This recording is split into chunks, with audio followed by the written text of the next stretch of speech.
Magandang araw mga kaibigan. Pag-usapan natin itong article ni Professor Malo Tiquia sa Manila Times today. So, sa iyang post, 1 hour ago, sabi niya, my column today, 15 April 2025 in the Manila Times. Ang title niya is, We Need an IME in the Senate. Kasi, formal na pong inendorso ni VP Inday Sara ang kandidatura ni Senator Amy at mixed reaction ang mga supporters ng Duterte. Mayroong sabi, never to Marcos again. Meron ding, yes, strategic move. Iboto namin si Amy. So ito, i-discuss lang natin para nasa inyo na po. Kung ayaw nyo pa rin iboto, okay lang. May kanya-kanya tayong kalayan. Kaya lang, ako naman, agree ako dito sa point of view ni Professor Malo Tiquia. So, ibasa ko lang. An IME is needed in the Senate. She is a player most watched and observed because she is a Marcos. She tilts the balance.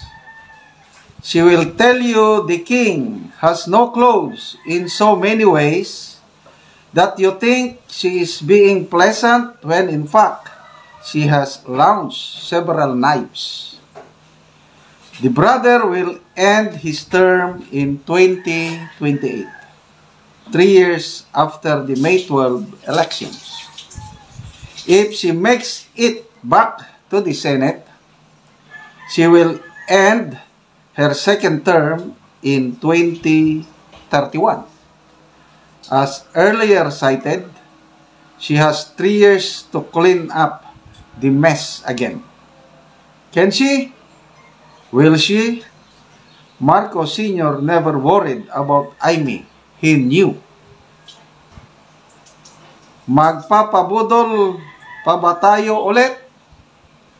It is our choice, but this time, wide-eyed and calibrated. If she wins, because of the Duterte base, she must follow through, or else that redemption will sink with her. But think about it, this time, we dictate the terms of support. Galing.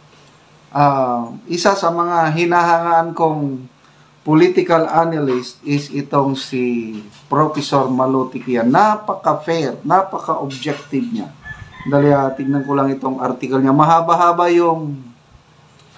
Okay, so, yung binasa ko is summary. Bigyan natin ng tsansa si Amy, kailang tayong mag-dictate ng terms. I believe VP Sara has learned her lessons. This is a very strategic move. At first kasi wala na akong wala na akong aura o amor kay Senator Amy. Talagang wala na talaga. Ayoko na siyang iboto sa totoo lang.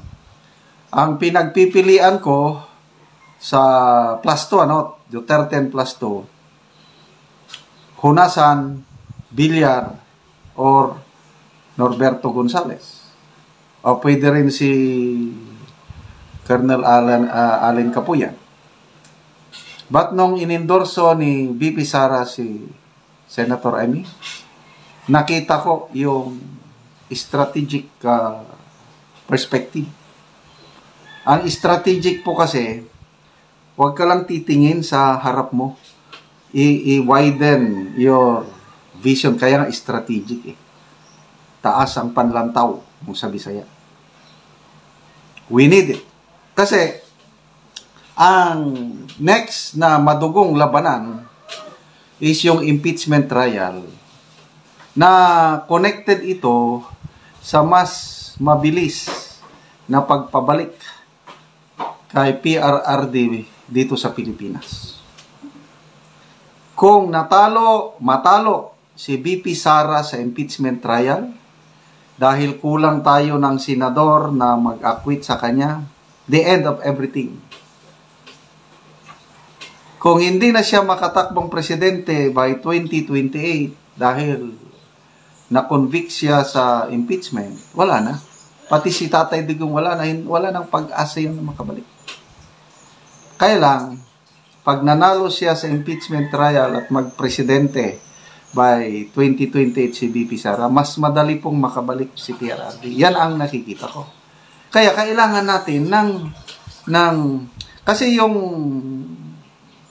Duterte, talagang boboto tayo. Ako, boboto. Kaya lang, paano tayo makasigurado na yung Duterte mananalo? Lalo na ngayon, na yung nangyayari sa OFW online voting na nagkakagulo na. So itong move ni BP Sara ngayon na bigla siyang nag-endorso ng dalawa. Nandun pa rin yung Duterte. Hindi naman nawawala yung Duterte. Sayang naman yung dalawa pang boto. O bakit hindi natin kumplituhin? Kaya ang ginawa ni BP Sara, tinignan niya yung mga kandidato na pwedeng makatulong sa kanya sa impeachment. Itong si Amy Marcos, si Camille Villar, mga members ng Nacionalista Party, na itong mga Villar family talagang malapit na kaibigan ng mga Duterte. Nagsalita na nga sila laban sa pag-aresto kay PRRD. Kaya most likely, may malaking pag-asang manalo itong Amy Marcos kasi nasa number 12, number 13, medyo alanganin lang. Kaya lang ito, magkaisa tayo sa pamamagitan ng endorsement ni BP Sara. Maraming DDS na maniwala kay BP Sara at isama natin ang Villar at saka Amy.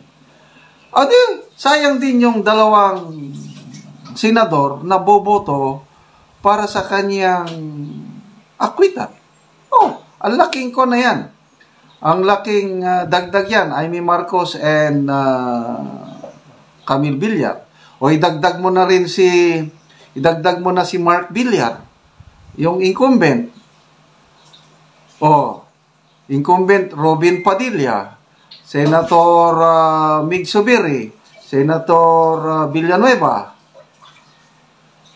Ligarda, and then ito na pa, plus PDP, Bato, Bongo, sana makapasok si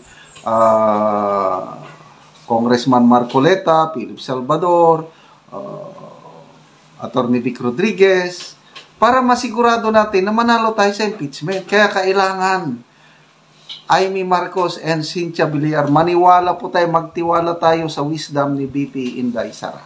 Okay. Salamat mga kaibigan sa inyong pagsubaybay sa ating channel. Nakakatulong kayo ng malaki sa Tribong Talandig dahil ang income natin sa channel na ito is tinutulong natin sa Tribong Talandig. Namimigay tayo ngayon ng mga yero at pako para ma-repair ang sira-sirang bahay ng Tribong